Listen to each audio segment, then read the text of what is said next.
A 3-flash setup on a windy day, no problem.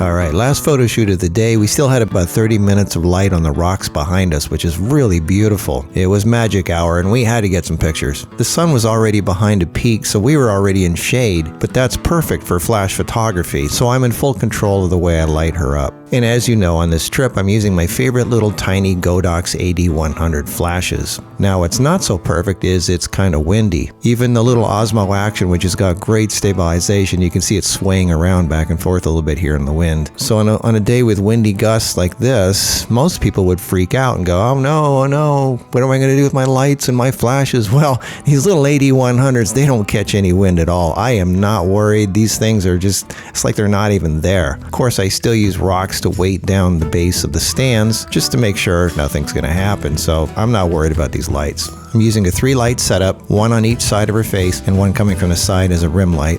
So this is what it looks like with no flash at all. It's just dark.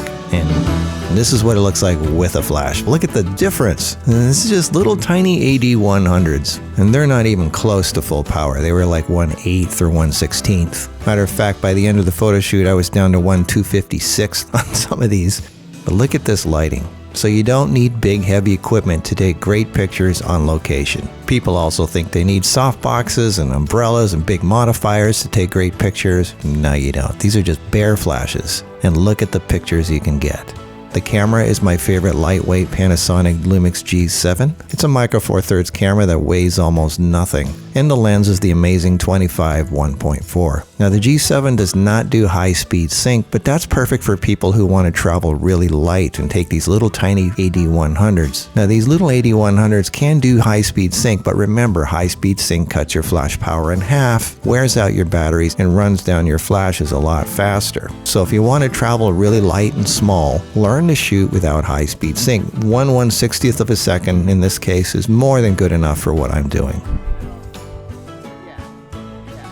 Alright, we moved a few feet over to this fallen tree. I wanted her to interact with something. As you can see, these flashes are not that close to her. This one over here is like, looks like it's like 15-20 feet back. So they don't even have to be that close. And this 25mm gives such an amazing look. Even though it's 1.4, I'm shooting at 2.5. I don't want the background to be too out of focus. It's funny, these people that take 1.4 or 1.2 lenses on travel trips and they blur out the background when it's so beautiful. It makes no sense. The colors are perfect. The blue jean jacket, the blonde hair, the red rocks, the blue sky. A nice symphony of color. So you can take great pictures with tiny little lights, tiny little light stands, no modifiers, no softboxes or umbrellas, just bare lights, lightweight small camera, micro four thirds, non-high speed sync. You don't need full frame. It's windy out. I'm not using big heavy professional equipment, but look at the pictures.